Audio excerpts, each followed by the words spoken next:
El horror de Dunwich, de H.P. Lovecraft. Capítulo 2.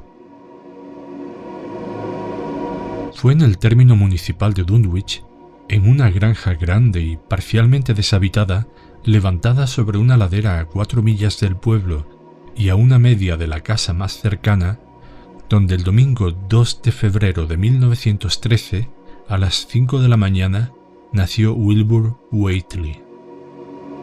La fecha se recuerda porque era el día de la Candelaria, que los vecinos de Dunwich curiosamente observan bajo otro nombre, y además por el fragor de los ruidos que se oyeron en la montaña y por el alboroto de los perros de la comarca que no cesaron de ladrar en toda la noche. También cabe hacer notar, aunque ello tenga menos importancia, que la madre de Wilbur pertenecía a la rama degradada de los Whately. Era una albina de 35 años de edad, un tanto deforme y sin el menor atractivo, que vivía en compañía de su anciano y medio enloquecido padre, de quien durante su juventud corrieron los más espantosos rumores sobre actos de brujería. Lavinia Whately no tenía marido conocido, pero siguiendo la costumbre de la comarca, no hizo nada por repudiar al niño.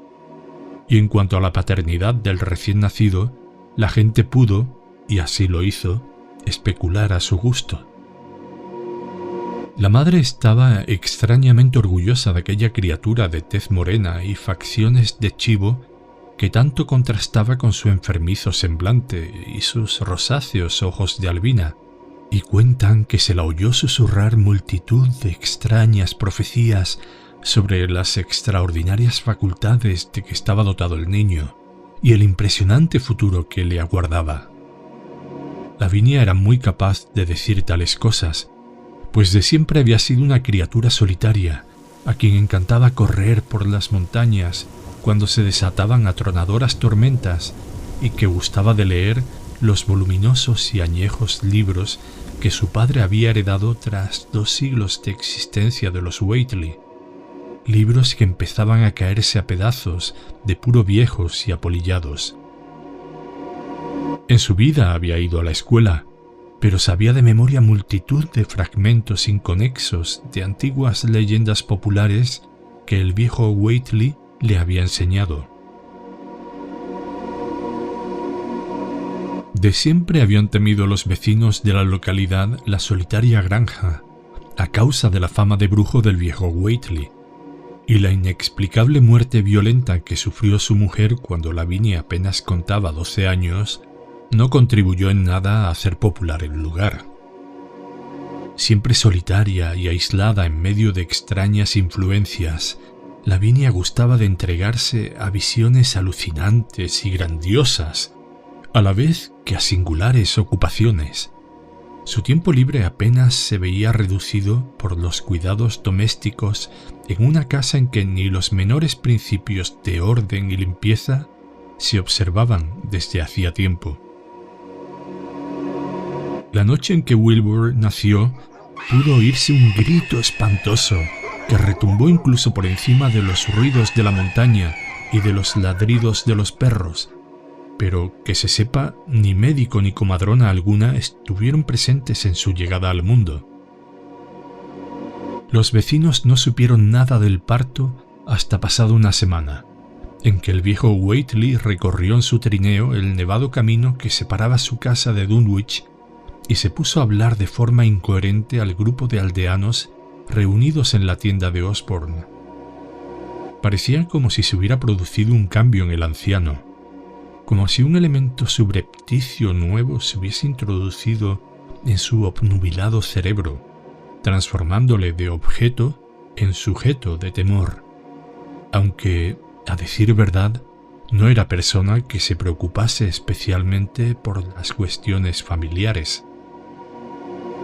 Con todo, mostraba algo de orgullo que últimamente había podido advertirse en su hija, y lo que dijo acerca de la paternidad del recién nacido sería recordado años después por quienes entonces escucharon sus palabras. «Me trae sin cuidado lo que piense la gente. Si el hijo de Lavinia se parece a su padre, será bien distinto de cuanto puede esperarse. No hay razones para creer que no hay otra gente que la que se ve por estos aledaños. Lavinia ha leído y ha visto cosas que la mayoría de vosotros ni siquiera sois capaces de imaginar. Espero que su hombre sea tan buen marido como el mejor que pueda encontrarse por esta parte de Avebury. Y si supierais la mitad de cosas que yo sé, no desearíais mejor casamiento por la iglesia ni aquí ni en ninguna otra parte.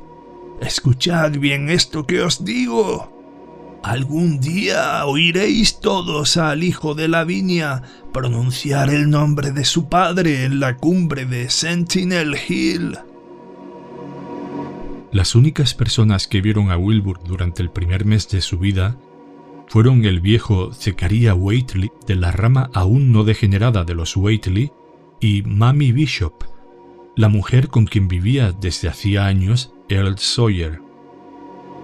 La visita de Mamie obedeció a la pura curiosidad, y las historias que contó confirmaron sus observaciones, en tanto que Zechariah fue por allí a llevar un par de vacas de raza Alderney que el viejo Whately le había comprado a su hijo Curtis. Dicha adquisición marcó el comienzo de una larga serie de compras de ganado vacuno por parte de la familia del pequeño Wilbur que no finalizaría hasta 1928. Es decir, el año en que el horror se abatió sobre Dunwich. Pero en ningún momento dio la impresión de que el destartalado establo de Whately estuviese lleno hasta rebosar de ganado.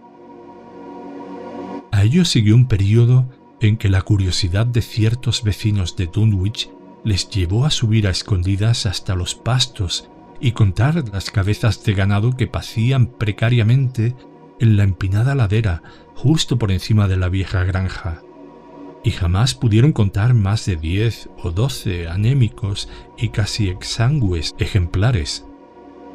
Debía ser una plaga o enfermedad, originada quizá en los insalubres pastos o transmitida por algún hongo o madera contaminados del inmundo establo, lo que producía tan crecida mortalidad entre el ganado de Whately. Extrañas heridas o llagas, semejantes a incisiones, parecían cebarse en las vacas que podían verse paciendo por aquellos contornos, y una o dos veces en el curso de los primeros meses de la vida de Wilbur, algunas personas que fueron a visitar a los Whately creyeron ver llagas similares en la garganta del anciano canoso y sin afeitar, y en la de su desaliñada y desgreñada hija albina. En la primavera que siguió al nacimiento de Wilbur, Lavinia reanudó sus habituales correrías por las montañas, llevando en sus desproporcionados brazos a su criatura de tez oscura. La curiosidad de los aldeanos hacia los Whately remitió tras ver al retoño, y a nadie se le ocurrió hacer el menor comentario sobre el portentoso desarrollo del recién nacido, visible de un día para otro.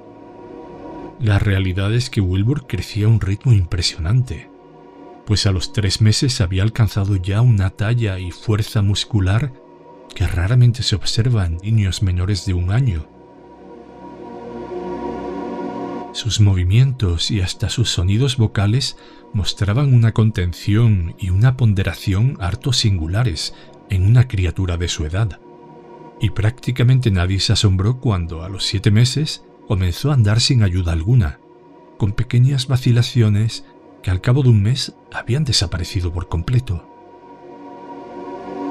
Al poco tiempo, exactamente la víspera de Todos los Santos, pudo divisarse una gran hoguera a medianoche en la cima de Sentinel Hill, allí donde se levantaba la antigua piedra con forma de mesa en medio de un túmulo de antiguas osamentas.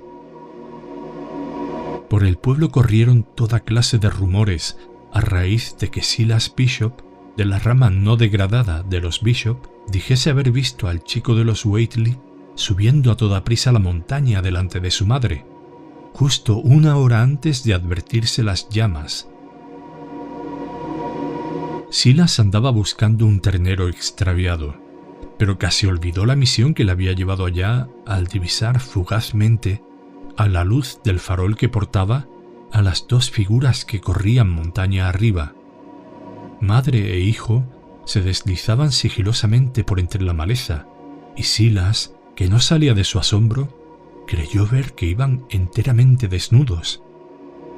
Al recordarlo posteriormente, no estaba del todo seguro por cuanto al niño respecta, y cree que es posible que llevase una especie de cinturón con flecos y un par de calzones o pantalones de color oscuro. Lo cierto es que a Wilbur nunca volvió a vérsele, al menos vivo y en estado consciente, sin toda su ropa encima y ceñidamente abotonado, y cualquier desarreglo, real o supuesto, en su indumentaria parecía irritarle muchísimo. Su contraste con el escuálido aspecto de su madre y de su abuelo era tremendamente marcado, algo que no se explicaría del todo hasta 1928, año en que el horror se abatió sobre Dunwich. Por el mes de enero, entre los rumores que corrían por el pueblo se hacía mención de que el rapaz negro de Lavinia había comenzado a hablar, cuando apenas contaba 11 meses. Su lenguaje era impresionante, tanto porque se diferenciaba de los acentos normales que se oían en la región, como por la ausencia del balbuceo infantil apreciable en muchos niños de 3 y 4 años. No era una criatura parlanchina, pero cuando se ponía a hablar parecía expresar algo inaprensible y totalmente desconocido para los vecinos de Dunwich.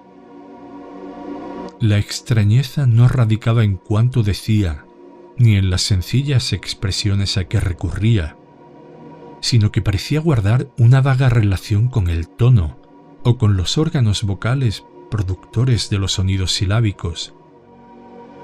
Sus facciones se caracterizaban asimismo por una nota de madurez, pues si bien tenían en común con su madre y abuelo la falta de mentón, la nariz firme y precozmente perfilada, junto con la expresión de los ojos, grandes, oscuros y de rasgos latinos, hacían que pareciese casi adulto y dotado de una inteligencia fuera de lo común. Pese a su aparente brillantez, era, empero, rematadamente feo. Desde luego, algo de chotuno o animal había en sus carnosos labios, en su tez amarillenta y porosa, en su áspero y desgreñado pelo, y en sus orejas increíblemente alargadas. Pronto la gente empezó a sentir aversión hacia él, de forma incluso más marcada que hacia su madre y abuelo, y todo cuanto sobre él se aventuraban a decir se hallaba salpicado de referencias al pasado de brujo del viejo Whately, y a cómo retumbaron las montañas cuando profirió a pleno pulmón el espantoso nombre de Yog-Sothoth, en medio de un círculo de piedras y con un gran libro abierto entre sus manos. Los perros se enfurecían ante la sola presencia del niño, hasta el punto de que continuamente se veía obligado a defenderse de sus amenazadores ladridos. Fin del capítulo 2.